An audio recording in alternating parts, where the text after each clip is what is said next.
हड़प्पा सभ्यता प्राचीन सभ्यताओं में सबसे बड़ी सभ्यताओं में से एक थी। और हड़प्पा सभ्यता में क्या कोई राजा था? इस बात को लेकर इतिहासकारों में अनेक मतभेद हैं।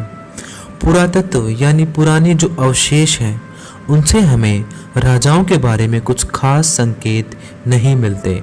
इसीलिए तीन तरीके के मत हमारे सामने उभर कर आते हैं।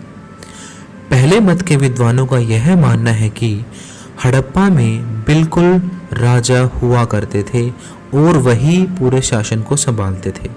पाकिस्तान, अफगानिस्तान और उत्तरी भारत का अधिकतर हिस्सा ये सभी हड़प्पा के अंतर्गत आता था और इसको संभालने के लिए निश्चय ही शासकों की आवश्यकता रही होगी। खोजकर्ताओं ने मोहनजोदड़ो से मिले एक बड़े घर को महल की संख्या दी है। उन्होंने कहा है कि यह घर शायद ही राजा से संबंधित है। उन्होंने एक पत्थर की मूर्ति को भी पुरोहित राजा की संज्ञा दी है। पुरोहित का अर्थ होता है पूजा पाठ के कार्यों में लगा हुआ व्यक्ति। जैसे हमारे आज के समय में पंडित है, उसी प्रकार उस टाइम पे इतिहासकारों का मानना है कि राजा जो है वो पुरोहित रहा होगा। ऐसा वो इसलिए भी मानते हैं क्योंकि हड़प्पा की समकालीन सभ्यता मेसोपोटामिया में उस समय में पुरोहित जो है वो राजा हुआ करते थे।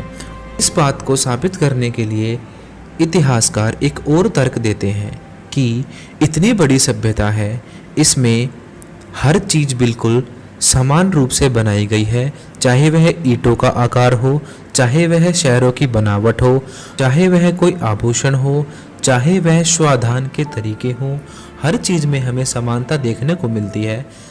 तो यह तर्क दिया जाता है कि जरूर इनके ऊपर कोई सर्वोच्च शक्ति होगी जो कि कोई राजा हो सकता है। दूसरे मत के इतिहासकारों का कहना है कि यहाँ पर कोई राजा राज नहीं करता था क्योंकि आज तक उन्हें कोई भी पुख्ते सबूत नहीं मिल पाए हैं। ना तो कोई महल के साक्ष्य मिले हैं उन्हें और ना ही किसी बड़ी मूर्ति के बारे में कुछ पता चल पाया है। तीसरे मत के इतिहासकारों का कहना है कि यहाँ पर एक नहीं बल्कि अनेक राजा राज किया करते थे। जैसे मोहनजोदड़ो के शासक अलग थे, हड़प्पा के शासक अलग थे। परंतु इन सब बातों को देखते हुए हम इस निष्कर्ष पर पहुंच सकते हैं कि हड़प्पा में शायद कोई न कोई राजा तो अवश्य ही रहा होगा, क्योंकि इतनी बड़ी सभ्यता को संभालने के लिए किसी न किसी सर्वोच्च सत्ता की जरूरत तो है ही। हड़प्पाई समाज में जटिल फैसले लेने के लिए और उनको पूरा करने के लिए किसी न किसी राजा की जरूरत तो थी ही। आइए अब जान लेते हैं हड़प्पाई शासकों द्वारा क्या क्या कार्य किए जाते होंगे। हड़प्पाई समाज में शासकों द्वारा जटिल फैसले लेने और उन्हें क्रियान्वित करने जैसे महत्वपूर्ण कार्य किए जाते थे। इन कार्यों में सामाजिक, आर्थिक और राजनीतिक सभी मसले शामिल हैं। बस्तियों की स्थापना के बारे में निर्णय लेना, बड़ी संख्या में ईंटों को बनाना, शहरों में विशाल दीवारें, सार्वजनिक इमारतें, इन सभी का निर्माण करना और उनका नियोजन करना भी राजा का ही कर्तव्य होगा।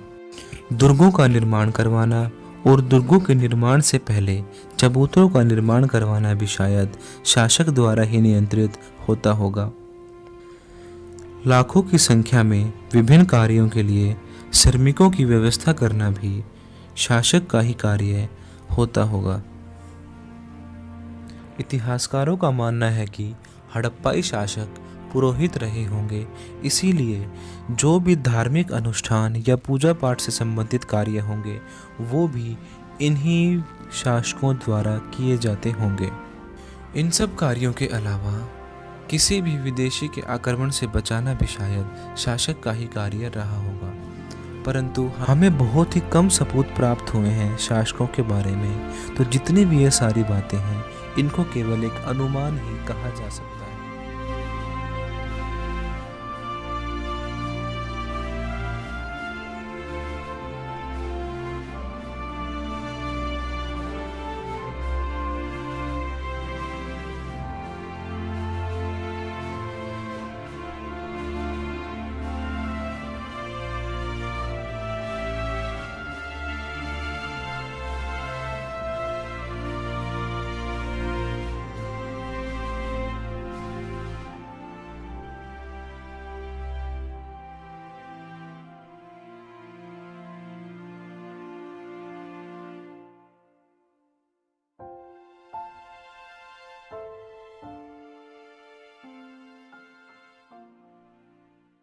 अगर इंग्लिश आपकी सफलता की रुकावट and if you are not getting right position respect because of English, so don't worry, हमारा एक चैनल है फ्लुएंटा इंस्टीट्यूट नाम से, जिसका लिंक हमने ऊपर आई बटन में और नीचे डिस्क्रिप्शन में दिया हुआ है, या फिर आप यूट्यूब पर फ्लुएंटा इंस्टीट्यूट FLUENTA INSTITUTE लिख कर भी सर्च कर सकते हो। हमारा चैनल आपके सामने आ जाएगा। इस चैनल पर हम आपको स्पोकन इंग्लिश, आइल्स, PT, TOEFL, personality development, life skill और मोटिवेशन से रिलेटेड वीडियोज़ देते हैं।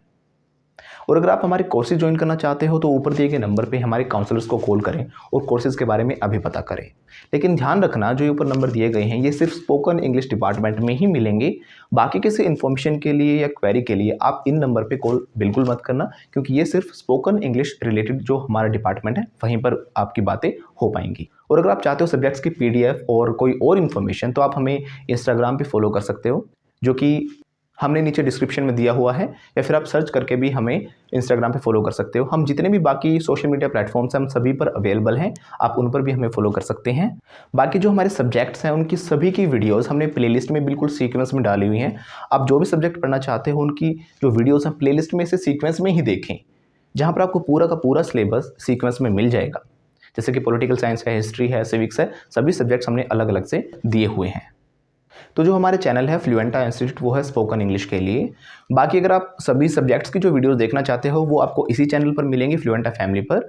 और जो हमारे जितने भी सब्जेक्ट्स हैं उनकी जो वीडियोस हैं वो सारी प्लेलिस्ट में से सीक्वेंस में ही देखें। हमने सारी वीडियोस को अरेंज किया हुआ है प्रॉपरली प्लेलिस्ट के अंदर, जिनका लिंक भी हमने नीचे डिस्क्रिप्शन में दिया हुआ है।